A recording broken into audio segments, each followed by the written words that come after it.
நம்ம இந்த வீடியோவில் நிகழ்தகவு சார்ந்த கணக்குகளை நம்ம பார்க்க போகிறோம். புதிய மற்றும் பழைய புத்தகத்தில் இருக்கக்கூடிய நிகழ்தகவு எல்லாம் ரைட். ஸோ அப்போ நிகழ்தகவில் இருக்கக்கூடிய கணக்கு தான் நம்ம இங்கே இந்த வீடியோவில் பார்க்க போகிறோம் ரைட். ஸோ நிகழ்தகவு அப்படின்னா ஒரு நிகழ்ச்சி நடக்குது அப்படின்னு அதை பின்ன வடிவத்தில் நம்ம எழுதுவோம், அதான் நிகழ்தகவு இல்லை ரைட்.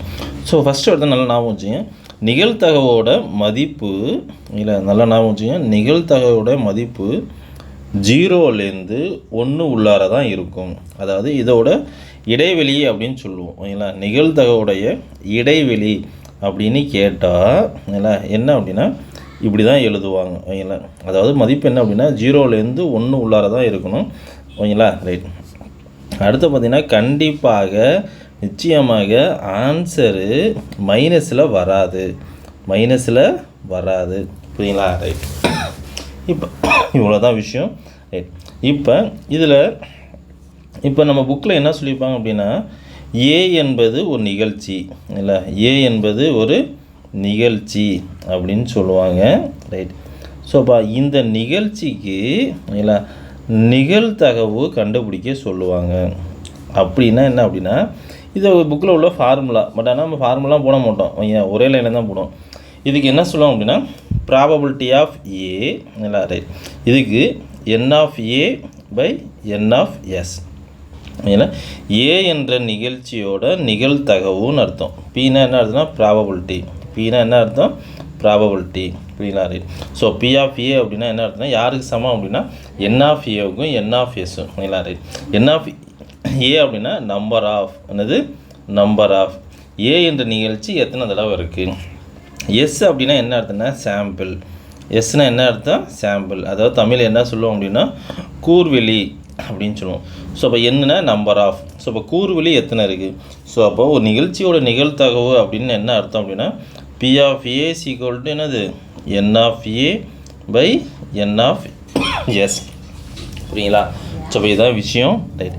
ஸோ அப்போ இதுதான் சப்போஸ் நமக்கு ஒரு கேரக்டரிஸ்டிக்ஸ் பண்புகளை கேட்டாங்கன்னா இதை வச்சு தான் போட போகிறோம். பட் ஆனால் நம்மளுடைய மெத்தடு இங்கே வேறு வைக்கலாம் ரைட். ஸோ அப்போ நிகழ்தகவு அப்படின்னாவே நம்ம என்ன செய்ய போகிறோன்ற விஷயத்தை இப்போ உங்களுக்கு சொல்லித்தர போகிறேன் புரியுங்களா ரைட். பாருங்கள், ஸோ நம்மளோட ரூலுக்கு வாங்க. நிகழ்தகவு அப்படின்னா என்ன அப்படின்னா இல்லை ரைட் ஒன்றும் இல்லை, மொத்த எண்ணிக்கை இல்லை, இதுதான் நம்மளோட ரூலு. மொத்த எண்ணிக்கை கொஸ்டின், அவன் கேட்குற கேள்வி, அவ்வளோதான் முடிஞ்சு போச்சு. நமக்கான விஷயம் இங்கே வந்துடும். என்ன அப்படின்னா அவன் எதுக்கு நிகழ்தகவு கேட்டாலும் என்னது மொத்த எண்ணிக்கை கேட்குற கேள்வி, அவ்வளோதான் முடிஞ்சு போச்சு. ஸோ இதுதான் நிகழ்தகவு. நம்மளுடைய ஷார்ட்கட்டில் இல்லை நமக்கு ஒரு லைனில் ஆன்சர் கண்டுபிடிச்சிட்டு போயிடலாம். நல்லா நான் முடிச்சிங்க, கீழே என்ன இருக்கணும் மொத்த எண்ணிக்கை இல்லை கேட்குற கொஸ்டின், முடிஞ்சு போச்சு. இப்போ வாங்க ஃபஸ்ட்டு கணக்கு போவோம் இல்லைங்களா ரைட். இப்போ பாருங்கள், ஒரு பையில் இல்லைங்களா என்ன சொல்லிக்காங்க அப்படின்னா ஒரு பையில் உள்ள 1 முதல் 100 வரை உள்ள எண்களாக குறிக்கப்பட்ட 100 சீட்டுக்கட்டிலிருந்து ஒரு சீட்டு எடுக்கப்படுகிறது. அவ்வாறு எடுக்கப்படும் சீட்டின் எண் 10ஆல் வகுப்படும் எண்ணாக இருப்பதற்கான நிகழ்தகவினை காண்க. இதுதான் கொஸ்டின் ரைட். ஸோ அப்போ நமக்கான விஷயத்தை நம்ம இங்கே லைன் விடணும். என்ன அப்படின்னா மொத்த எண்ணிக்கையா என்னது மொத்த எண்ணிக்கை கொஸ்டின் மார்க். இப்போ பாருங்கள் மொத்த எண்ணிக்கை அப்படின்னா மொத்தம் என்னென்னா 100 சீட்டு இருக்குங்கிறான். எத்தனை சீட்டு 100 சீட்டு. அவன் என்ன ஓகேங்களா ரைட். இப்போ என்ன கொஸ்டின் கேட்குறான் அப்படின்னா அவ்வாறு எடுக்கப்பட்ட சீட்டு 10ஆல் வகுப்படக்கூடிய நம்பராக இருக்கணுங்கிறான் ஓகேங்களா. ஸோ அப்போ 1லேருந்து 100 உள்ளார 10ஆல் வகுப்படக்கூடிய நம்பர் எத்தனை இருக்குதுன்னு பார்க்க போகிறோம். அப்போ எத்தனை நம்பர் இருக்கும் 10, 20, 30, 40 இல்லை 50, 60, 70, 80, 90, 100 இல்லை இந்த நம்பர்லாம் என்னது 10ஆல் வகுப்படும் ஓகேங்களா. ஸோ இப்போ 1லேருந்து 100 உள்ளார 10ஆல் வகுப்பட நம்பர் எத்தனை இருக்குது அப்படின்னா 10 நம்பர் இருக்குது. எத்தனை நம்பரு 10 நம்பரு.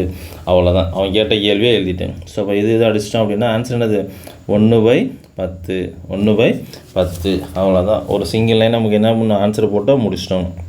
என்ன அப்படின்னா மொத்த எண்ணிக்கை அவன் கேட்குற கொஸ்டின் புரியுங்களா ரைட். வாங்க அடுத்த கணக்கு போவோம். ரெண்டாம் கணக்கு பாருங்கள். ஒரு நல்ல முட்டைகளுடன் இல்லை 3 அழுகிய முட்டைகள் கலந்துள்ளன. சமவாய்ப்பு முறையில் தேர்ந்தெடுக்கப்படும் ஒரு முட்டை அழுகியதாக இருப்பதற்கான நிகழ்தகவு என்ன? ரைட். ஸோ அப்போ மொத்த எண்ணிக்கைன்னா 12 நல்ல முட்டை இருக்குது, 3 அழுகிய முட்டை. அப்போ மொத்தம் எத்தனை முட்டை இருக்குது? 15 முட்டை இருக்குது. எத்தனை முட்டை? 15 முட்டை. ரைட். 15 முட்டை இருந்தாலும் அவன் என்ன கேள்வி கேட்குறான் பாருங்கள். சமவாய்ப்பு முறையை தேர்ந்தெடுக்கணும் ஒரு முட்டை அழுகியதாக. என்னது? அழுகியதாக. ரைட். இப்போ அழுகிய முட்டை டேட்டாவில் எத்தனை கொடுத்துருக்காங்க? 3 அழுகிய முட்டை இருக்குது. ஸோ 15ல் 3 அழுகிய முட்டை. ரைட். அவ்வளோதான், முடிஞ்சு போச்சு. So 1 3 3 I 3 15. ஸோ ஆன்சர் என்னது? 1/5. ஆன்சர் என்னது? 1/5. அவன் என்ன கேள்வி கேட்குறான்னா 15 முட்டை இருக்குது, அதில் அழுகிய முட்டை எத்தனை இருக்குதுன்னு கேட்குறான். ஸோ அழுகிய முட்டை 3 இருக்குது. ஓகேங்களா? ஸோ இப்போ சிம்பிளிஃபை பண்ணோம்னா 1/5. இல்லைங்களா? ரைட். அடுத்து வாங்க. ஸோ இப்போ இந்த கொஷின் பார்ப்போம். இல்லைங்களா? ரைட். இப்போ ஒரு பையில் 1 முதல் 6 வரை குறிக்கப்பட்டுள்ள 6 வெள்ளை நிற பந்துகளும் மற்றும் 7 முதல் 100 வரை குறிக்கப்பட்ட 4 சிவப்பு நிற பந்துகளும் உள்ளன. சமவாய்ப்பு முறையில் ஒரு பந்து தேர்ந்தெடுக்கப்படும். பின்வரும் நிகழ்ச்சிக்கு நிகழ்தகவினை காண்க. ரைட். முதல் கொஸ்டின், எடுக்கப்பட்ட பந்து இரட்டை எண் கொண்ட பந்தாக இருக்கணும். முதல் கொஸ்டின் என்னது? இரட்டை எண். ரெண்டாவது கொஸ்டின், எடுக்கப்பட்ட பந்து ஒரு வெள்ளை நிற பந்தாக இருக்கணும். ரைட். இப்போ அவ்வளோதான். ஓகேங்களா? முதல் கேள்விக்கு நான் பதில் எழுத போகிறேன். இல்லை, இப்போ பாருங்கள், மொத்த எண்ணிக்கை நம்ம முதல் கொஸ்டின் என்னது அப்படின்னா மொத்த எண்ணிக்கை. மொத்தம் எத்தனை பந்து இருக்குது? 10 பந்து இருக்குது. எத்தனை பந்து இருக்குது? 10 பந்து. ரைட். 10 பந்தில் முதல் கொஸ்டின் என்ன கேட்குறேன்? எடுக்கப்பட்ட பந்து ஒரு இரட்டை எண்ணாக இருக்குங்க. அப்போ 1லேருந்து 10க்குள்ளே எத்தனை இரட்டை எண் இருக்குது அப்படின்னா 5 இரட்டை எண் இருக்குது. அதாவது என்ன அப்படின்னா 2 4 6 8 10. சரிங்களா? ஸோ 5 இரட்டை எண் இருக்குது. ஸோ அப்போ அவன் கேட்ட கேள்வி 5. 10 இருந்தாலும் 5 தான் இரட்டை எண் இருக்குது. ஸோ அப்போ 1 5 5 2 5 10. ஸோ ஆன்சர் என்னது? 1/2. புரியுங்களா? ரைட். ரெண்டாவது கொஸ்டின்.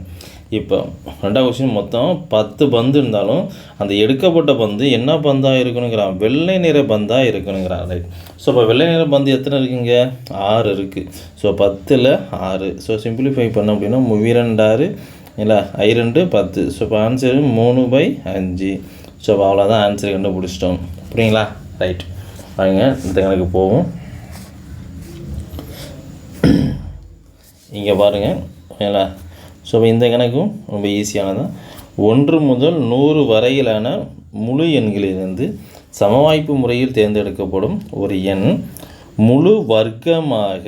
ஓகேங்களா? முதல் நம்பர் பர்ஃபெக்ட் நம்பர். ஓகேங்களா? பர்ஃபெக்ட் ஸ்கொயராக இருக்கணும். அடுத்தது முழு கணமாக இல்லாமல், ஓகேங்களா, கியூபிக்காக இருக்கணும், நாட் கியூபிக்காக இருக்கணும் ஆகியவற்றின் நிகழ்தகவினை காண்க. ரைட்.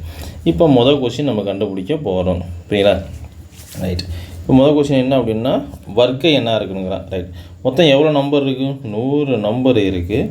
அவன் கேட்ட கேள்வி என்னென்னா வர்க்கம். ரைட். ஸோ அப்போ 1லேருந்து 100 உள்ளார யார் யாருடைய வர்க்கம் இருக்குதுன்னு பார்க்க போகிறோம். ஓகேங்களா? இப்போ 1 ஸ்கொயரு, 2 ஸ்கொயர் பண்ணால் 4. ஓகேங்களா? ரைட்டு. 3 ஸ்கொயர் பண்ணால் 9. அதேமாரி லாஸ்ட்டில் 10 ஸ்கொயர் பண்ணால் என்ன வரும்? 100ன்னு வரும். 11 ஸ்கொயர் பண்ணால் 121. நமக்கு எது வரையும் தான் நம்பர் இருக்குது? 100 வரையும் தான். ஸோ இப்போ 121 கிடையாது. அப்போ 1லேருந்து 100 உள்ளார எத்தனை ஸ்கொயர் நம்பர் இருக்குது அப்படின்னா 10 ஸ்கொயர் நம்பர் இருக்குது. எத்தனை ஸ்கொயர் நம்பர் இருக்குது? 10 ஸ்கொயர் நம்பர் இருக்குது. ஸோ அப்போ அவன் கேட்ட கேள்விக்கு அதுதான். 100 நம்பர் இருந்தாலும் அவன் கேட்டது முழு வர்க்கமாக இருக்கிறது எத்தனை? 10 நம்பர் தான் இருக்குது. ஸோ இப்போ இதையும் கேன்சல் பண்ணால் ஆன்சர் என்னது? 1/10. 1/10. ரைட். ஸோ இப்போ அடுத்தது ரெண்டாவது கொஷின். ரெண்டாவது கொஷின் என்ன அப்படின்னா, ஓகேங்களா? ரைட். இப்போ ரெண்டாவது கொஷின் என்ன கேட்டிருக்கேன் அப்படின்னா முழு வர்க்கமாக இல்லாமல் இருக்க. ரைட். அப்போனா நல்லா ஞாபகம் வச்சுங்க, எப்பொழுதும் ஞாபகம் வச்சுங்க, முழு வர்க்கம், அதாவது எது இல்லை அப்படின்னு சொல்கிறானோ, ஓகேங்களா, முழு வர்க்கமாக இல்லாமல் அப்படின்னா ஃபஸ்ட் எடுத்தோன்னா முழு வர்க்கமாக இருக்கிற நம்பரை கண்டுபிடிக்கும். அதாவது 1லேருந்து 100 உள்ளார, ஓகேங்களா, கியூப் நம்பர், ஓகேங்களா, அதாவது கணமாக, ஓகேங்களா? ரைட். ஸோ இப்போ 1 கணம் எவ்வளோ? 1 கியூப் பண்ணால் என்னது? 1 தான் வரும். 2 கியூப் பண்ணால் 2 இன்ட்டு 2 இன்ட்டு 2ன்னு அர்த்தம். அப்போ 2 2 4 4 2 8 ரைட். அதேமாரி 3 கியூப் பண்ணோம்னா எவ்வளவு 27ன்னு வரும். அதேமாரி 4 கியூப் பண்ணோம் அப்படின்னா 64ன்னு வரும். 5 கியூப் பண்ணணும் அப்படின்னா எவ்வளோ வரணும் 5 இன்ட்டு 5 இன்ட்டு 5. ஸோ பெருக்குனா 125ன்னு வரும். ஆனால் நம்மள்ட்ட எத்தனை நம்பர் தான் இருக்குது, லாஸ்ட் நம்பர் 100 நம்பர் தான். ஸோ இப்போ எதோட கியூப் மட்டும்தான் இருக்குது, 4 கியூப் வரையும் தான் இருக்குது. ஸோ அப்போ நல்லா ஞாபகம் வச்சுங்க, 1லேருந்து 100 உள்ளார எத்தனை கியூப் நம்பர் இருக்குது, 4 கியூப் நம்பர் தான் இருக்குது. பட் நான் என்ன கொஸ்டின் கேட்குறேன் அப்படின்னா, ஓகேவா, 100 நம்பரில் எத்தனை கியூப் இருக்குது, ஓகேங்களா, கியூப் வந்து பார்த்தோம் அப்படின்னா 4 நம்பர் தான் இருக்குது. அவன் என்ன அப்படின்னா முழு கணமாக இல்லாமல் இருக்க. அப்போ 100 நம்பரில் 4 நம்பர் தான் கியூப் நம்பரு. அப்போ மீதி இருக்கக்கூடிய 96 நம்பர் என்ன, அது கியூப் நம்பர் இல்லாதது. ஓகே, முழு கணமாக இல்லாத நம்பரு. அவ்வளோதான், சிம்பிளாக போட்டான். எப்பயுமே ஞாபகம் வச்சுங்க, இல்லாமல் அப்படின்னு கொஸ்டின் இருந்துச்சுன்னா ஃபஸ்ட்டு அந்த நம்பரை இருக்கிறத கண்டுபிடிச்சிடும். முழு கணமாக இல்லாமல் இருக்க அப்படின்னு சொன்னால் முழு கணமாக இருக்கக்கூடிய நம்பரை கண்டுபிடிச்சிட்டு மொத்த நம்பர்லேருந்து அதை என்ன பண்ணணும், கழிச்சிடணும். ஸோ அப்போ சிம்பிளிஃபை பண்ணோம் அப்படின்னா 4 இப்போ சிம்பிளிஃபை பண்ணலாம். எவ்வளோ, 1 நாள் 2 நாள் 8 நாங்கள் 16 25 நாள் 100. So answer 24/25. புரியுங்களா? ரைட், வாங்க அடுத்த கணக்கு போவோம். இங்கே பாருங்களேன். ரைட், இது ரொம்ப ஈஸியான கணக்கு தான். இந்த கணக்கில் என்ன சொல்லியிருக்காங்க அப்படின்னா, அர்ஜென்டினா, பங்களாதேஷ், சீனா, அங்கோலா, ருஷ்யா மற்றும் அல்ஜீரியா ஆகிய நாடுகளின் பெயர்களை கொண்ட பட்டியலில் இருந்து ஒரு சுற்றுலா பயணி சமாளிப்பு முறையில் ஒரு நாட்டின் பெயர் தேர்ந்தெடுக்கிறார். அது ஆ என்ற எழுத்தில் ஆரம்பமாகும் நாட்டின் பெயரை தேர்ந்தெடுப்பதற்கான நிகழ்தகவு என்னன்னு கேட்குறான்.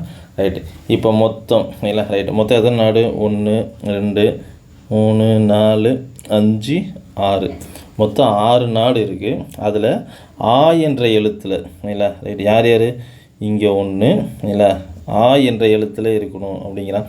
ஸோ அர்ஜென்டினா, அடுத்தது அல்ஜீரியா, வேறு யாராச்சும் இருக்காப்புல, அந்த அங்கோலா இருக்குது, அடுத்தது அவ்வளோதான். ஸோ இப்போ 6 நாடு இருந்தாலும் அவன் கேட்ட கேள்விக்கு ஓகேங்களா 6ல் 3 தான் இருக்குது இல்லை, ரைட்டு. அப்போ 1 3 3 2 3 6, ஆன்சரு 1/2. ஆன்சர் என்னது, 1/2. புரியுங்களா? ரைட், வாங்க அடுத்த கணக்கு போவோம். ஸோ இப்போ இந்த கணக்கு பாருங்களேன். ஒரு பெட்டியில் 4 பச்சை 5 நீலம் 3 சிவப்பு நிற பந்துகள் உள்ளன. சமவாய்ப்பு முறையில் ஒரு பந்தை தேர்ந்தெடுக்க. அது ஃபஸ்ட்டு கேள்வி சிவப்பு நிற பந்தாக இருக்க, அடுத்தது பச்சை நிற பந்தாக இல்லாமல் இருக்க. அவ்வளோதான். இனி அதுக்குரிய நிகழ்தகவு என்னன்னு கேட்குறேன். ரைட், இப்போ நம்ம ஈஸியாக போட போகிறோம். ஃபஸ்ட்டு கேள்விக்கு ஓகேங்களா, மொத்தம் எத்தனை பந்து இருக்குது, இங்கே 4 5 நீலம் இருக்குது, 3 சிவப்பு. அப்போ மொத்தம் எவ்வளோ அப்படின்னா 12 பந்து இருக்குது. மொத்தம் எத்தனை பந்து இருக்குது, 12 பந்தில் முதல் கேள்வி சிவப்பு நிற பந்தாக இருக்க. ரைட்டு, சிவப்பு நிற பந்தாக தான் இருக்கணும். அப்போ சிவப்பு நிற பந்து எத்தனை இருக்குது, 12ல் 3 இருக்குது. ஸோ சிம்பிளிஃபை பண்ணோம்னா 1 3 3 4 3 12. ஸோ ஆன்சர் என்னது, 1/4. அவ்வளோதான், முடிஞ்சு போச்சு இல்லை. ரைட். ஸோ அடுத்து 2வது கொஸ்டின் என்ன கேட்குறாங்க அப்படின்னா, இல்லை பச்சை நிற பந்தாக இல்லாமல் இருக்க. 2வது கொஸ்டின் மொத்தம் 12 பந்து இருக்குது. அதில் பச்சை நிறம் மட்டும் இருக்கக்கூடாதுங்கிறான். பச்சை நிற பந்து எத்தனை இருக்குது, 4 இருக்குது, அது இருக்கக்கூடாதுங்கிறான். அப்போ மீதி யார் இருக்கலாம், நீல நிற பந்தும் சிவப்பு நிற பந்தும் இருக்கலாம். ஸோ அது ரெண்டையும் சேர்த்தா எவ்வளோ, 8 இல்லை. ஸோ அப்போ பச்சை நிற பந்து இல்லாமல் இருக்க, பச்சை நிற பந்து வரக்கூடாதுங்கிறான். ஸோ அப்போ பச்சை நிற பந்தை அடிச்சிட்டோம் அப்படின்னா மீதி எத்தனை பந்து தான் இருக்கும், 5 நீளமும் 3 சிவப்பும் இருக்கும். ஸோ 5 3 8. ஸோ சிம்பிளிஃபை பண்ணோம்னா 1 4 4 2 4 8 3 12. So answer 2/3. ஆன்சர் என்னது, 2/3. புரியுங்களா? ரைட்டு, வாங்க அடுத்த எனக்கு. ரைட், இங்கே பாருங்களேன். இதுவும் அதேமாரி தான், ஈஸியானது தான். ரைட்டு, என்ன சொல்லியிருக்கேன் அப்படின்னா 20 சீட்டுக்கட்டுகளில் இல்லை, என்னது 20 சீட்டுக்கட்டுகளில் 1 முதல் 20 வரையிலான முழு எண்கள் குறிக்கப்பட்டுள்ளன. சமவாய்ப்பு முறையில் ஒரு சீட்டுக்கட்டு எடுக்கப்படுகிறது. அவ்வாறு எடுக்கப்பட்ட சீட்டுக்கட்டில் எண் 4ஓட மடங்காக இருக்க, 6இன் மடங்காக இல்லாமல் இருக்க. ரைட், அதோட நிகழ்ச்சியோட நிகழ்தகவு என்னன்னு கேட்குறான். ரைட், இப்போ பாருங்கள், மொதல் கொஸ்டினுக்கு நான் ஆன்சர் இங்கே எழுத போகிறேன். புரியுங்களா? ரைட், மொத்தம் எத்தனை சீட்டுக்கட்டு, ஏன்னா கொஸ்டின் ஆனது மொத்தம் இல்லை, மொத்தம் எண்ணிக்கை கொஸ்டின் மார்க். இதுதான் நம்மளோட ரூலு. இல்லைங்களா? ரைட். ஸோ இதை வச்சு நம்ம கணக்கு ஃபுல்லாக போடுறோம். ரைட். ஸோ மொத்தம் எண்ணிக்கை எவ்வளோ? 20. இல்லைங்களா? ஸோ மொதல் கொஸ்டின் என்னது? 4ஓட மடங்காக இருக்கணுங்கிறான். ஸோ அப்போ 4ஓட 1லேருந்து 20 உள்ளார 4ஓட மடங்காக கூடிய நம்பர் என்னது? ஓகேங்களா? 5 நம்பர் இருக்கும். 5 20 தானே. அது 1 2 8 3 12 2 16 5 20. ஸோ அப்போ 20 நம்பர் இருந்தாலும் 4ஓட மடங்காக எத்தனை நம்பர் இருக்குது அப்படின்னா 5 மடங்கு 5 எண்ணு தான் இருக்குது. ஸோ அவ்வளோதான். புரியுங்களா? ஸோ அப்போ 1 5 4 5 20. So answer 1/4. அவன் கேட்ட கேள்வி முதல் இதுக்கு 4இன் மடங்காக இருப்பதற்கான நிகழ்ச்சியோட நிகழ்தகவு எவ்வளவு? 1/4. புரியுங்களா? அதாவது 1லேருந்து 20 உள்ளே இருக்கக்கூடிய நம்பரில் 4ஓட மடங்கு. ஸோ அப்போ 4ஓட மடங்குனா 4ஆம் ஏற்பாடு. ஓகேங்களா? ஸோ அப்போ 5 20 6 எவ்வளவு? 24. நமக்கு எவ்வளோ நம்பர் தான் இருக்குது? 20 வரி தான் இருக்குது. ஸோ அப்போ இது கிடையாது. ஸோ ஆன்சர் நமக்கு 5 நம்பர் இருக்குது, போட்டுட்டோம். ரைட்டு. 2வது கொஸ்டின் பாருங்கள் அப்படின்னா 20 நம்பர் இருக்குது. பட் ஆனால் 2வது கொஸ்டின்னா 6இன் மடங்காக இல்லாமல். ரைட். அப்போ இல்லாமல் என்னது? 6ஓட மடங்காக இருக்கிறத நம்பரை கண்டுபிடிக்கணும். இல்லாமல் அப்படின்னு வந்துச்சுனாவே ஃபஸ்ட்டு இருக்கிறத கண்டுபிடிக்கணும். ஓகேவா? இல்லாமல் கொஸ்டின் கேட்குறேன். பட் ஆனால் இருக்கிறத கண்டுபிடிக்க. ஸோ 6ஓட மடங்கு கண்டுபிடிப்போமா? 1 6 6 2 6 12 3 18 4 எவ்வளோ? 24. ஸோ அப்போ அது கிடையாது. 20 வரையும் தான். ஸோ எத்தனை நம்பர் 6ஓட மடங்காக இருக்குது? 3 நம்பர் தான் இருக்குது. அப்போ 20ல் 3 நம்பர் என்னது? 6ஓட மடங்கு. அப்போ மீதி 17 நம்பரு தான் என்னது? 6ஓட மடங்காக இல்லாமல் இருக்கக்கூடிய நம்பரு. ஸோ இதை நம்ம சிம்பிளிஃபை பண்ண முடியாது. So answer 17/20. ஆன்சர் என்னது? 17/20. அவ்வளோதான். அதெல்லாம் நான் முடிச்சிங்க. இல்லாமல் இருக்க அப்படின்னா ஃபஸ்ட்டு இருக்கிறத கண்டுபிடிச்சிட்டு மொத்த நம்பர்லேருந்து என்ன பண்ணணும்? அந்த நம்பர் கழிச்சிடணும். 20 நம்பரில் 3 நம்பர் தான் என்னது? 6ஓட மடங்காக இருக்குது. ஓகே. அப்போ மீதி 17 நம்பர் என்னது? 6ஓட மடங்காக இருக்காது. புரியுங்களா? ரைட். அடுத்து எனக்கு பார்ப்போம். இங்கே பாருங்கள், இது ரொம்ப ஈஸியானது. இல்லைங்களா? என்ன சொல்லுங்க அப்படின்னா 3, 5, 7 ஆகிய எண்களை இலக்கங்களாக கொண்டு ஒரு ஈர இலக்க எண் அமைக்கப்படுகிறது. அந்த எண் 57ஐ விட பெரிதாக இருப்பதற்கான நிகழ்தகவு என்ன? அதேமாரி கீழே கொடுத்துறாங்க பாருங்கள். அவ்வெண்ணில் ஒரே இலக்கத்தை மீண்டும் பயன்படுத்தக்கூடாது. ரைட். இப்போ பாருங்கள், இந்த 3 5 7. ஸோ இதை வச்சு ஒரு ஈர இலக்க எண்ணை நான் ரெடி பண்ண போகிறேன். அப்போனா ஃபஸ்ட்டு தான் இதை ஜாயின் பண்ணலாம். எவ்வளவு? 35. ரைட். அடுத்து இங்கே ஜாயின் பண்ணலாம். எவ்வளவு? 37. ரைட். அடுத்தது இதை ஜாயின் பண்ணலாம். எவ்வளவு? 57. சரிங்களா? ரைட். அடுத்த நம்பர் என்னது? இந்த நம்பரை ஜாயின் பண்ணலாம். எவ்வளவு? 73. புரியுங்களா? ரைட்டு. வேறு எதை ஜாயின் பண்ண முடியும்?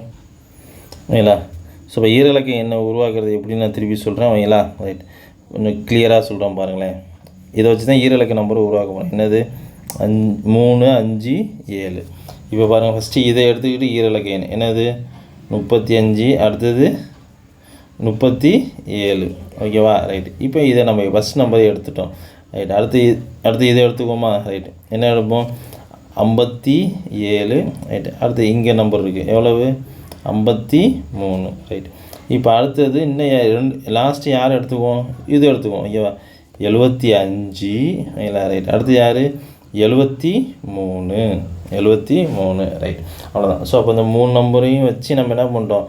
இந்த நம்பரை ஈரலுக்கு நம்பரை உருவாக்கிட்டோம். ரைட். வேறு ஏதாச்சும் இருக்கா? இல்லை. ஸோ அப்போ அவ்வளோதான். இப்போ மொத்தத்தை நம்பர் இருக்குது 1 2 3 4 5 6 நம்பர்.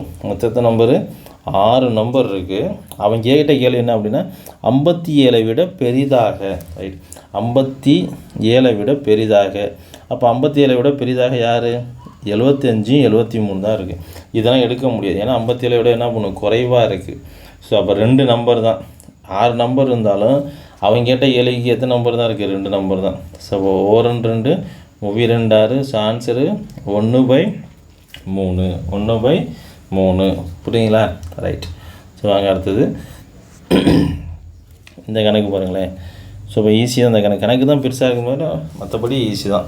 ஒரு பையில் 100 சட்டைகள். இல்லைங்களா? 100 சட்டைகளில் 82 சட்டைகள் நல்ல நிலையில் இருக்குது. ஓகேங்களா? 88 சட்டை என்னது? நல்ல நிலையில். ரைட். அடுத்தது 8 சட்டைகள் வந்து சிறிய குறைபாடு. இல்லை, நல்ல கொஞ்சம் சிறிய குறைபாடு 8. ரைட். அடுத்தது 4 சட்டைகள் வந்து எப்படின்னா பெரிய குறைபாடில் இருக்குங்கிறான். இல்லை, ஸோ அப்போ அதை ஞாபகம் வச்சிங்க. 88 சட்டை வந்து நல்ல சட்டை, 8 சட்டை சிறிய குறைபாடு, 4 சட்டை பெரிய குறைபாடு. ரைட். ஏ என்ற வணிகர் நல்ல நிலையில் உள்ள சட்டைகளை மட்டுமே ஏற்கிறார். ஆனால் பி என்ற வணிகர் அதிக குறைபாடு உடைய சட்டைகளை மட்டும் ஏற்க மறுக்கிறார். நல்லா நான் பி என்ற வணிகர் இல்லை அதிக குறைபாடு உடைய சட்டைகளை மட்டும் ஏற்க மறுக்கிறார். ரைட். அடுத்தனா சமவாய்ப்பு முறையில் ஏதேனும் ஒரு சட்டையை தேர்ந்தெடுக்க அது ஏக்கு ஏற்புடையதாக. ரைட். இப்போ மொத்தம் எத்தனை சட்டை இருக்குது அப்படின்னா மொதல் எத்தனை சட்டை இருக்குது? 100 சட்டை இருக்குது. அதில் வைங்களா. ரைட். கொஷின் ஏக்கு ஏற்புடையதாக. என்னது? ஏக்கு ஏற்புடையதாக. ரைட். அப்படின்னா ஏ எந்த மாதிரியான சட்டையை எடுக்கிறாருன்னு பார்ப்போம். ஏ என்ன சொல்லியிருக்காங்க அப்படின்னா ஏ என்ற வணிகர் நல்ல நிலையில் உள்ள சட்டைகளை மட்டும்தான் ஏற்றுக்கிறாரு. அப்போ நல்லா நான் வச்சிங்க. நல்ல நிலையில் உள்ள சட்டை எத்தனை இருக்குது அப்படின்னா இங்கே கொடுத்துருவாங்க பார்த்தீங்களா. நல்ல நிலையில் உள்ள சட்டை எத்தனை இருக்குது அப்படின்னா 82 சட்டை நல்ல நிலையில் உள்ள சட்டை. ஸோ அதை தான் ஏ ஏற்றுக்குவார். ஏயோட குணம் என்ன அப்படின்னா ஏ என்ற வணிகர் நல்ல நிலையில் உள்ள சட்டைகளை மட்டுமே ஏற்றுக்கொள்வார். புரியுங்களா? ஸோ அப்போ நல்லா நாம் வச்சிங்க. அப்போ ஏ என்ற வணிகர் நல்ல நிலையில் உள்ள சட்டைகளை மட்டுமே ஏற்கிறார். ஸோ இப்போ நல்ல நிலையில் மட்டும் உள்ள சட்டை எவ்வளவு? 88. ஸோ சிம்பிளிஃபை பண்ணோம் அப்படின்னா இல்லை 4000 பொருள் ஒரு நாள் 4 ஈர்னாங்க 8, ஒரு நாள் ஈர்னாங்க 8, 25 நாள் எவ்வளோ? 100. ஆன்சரு 22/25. புரியுங்களா? ரைட். ஸோ ரெண்டாவது கொஸ்டின் மொத்தம் எத்தனை சட்டை இருக்குது? 100 சட்டை இருந்தாலும் இல்லைங்களா 100 சட்டை இருந்தாலும் இப்போ பி என்ற நபர் இல்லை பிக்கு ஏற்புடையதாக. ரைட். பி என்ற நபர் என்ன பண்ணுறாருன்னு பாருங்கள். இல்லை பி என்ற நபர் என்ன பண்ணுறாரு அப்படின்னா பி என்ற வணிகர் அதிக குறைபாடு உடைய சட்டைகளை மட்டும் ஏற்க மறுக்கிறார். அப்போ என்ன அர்த்தம்?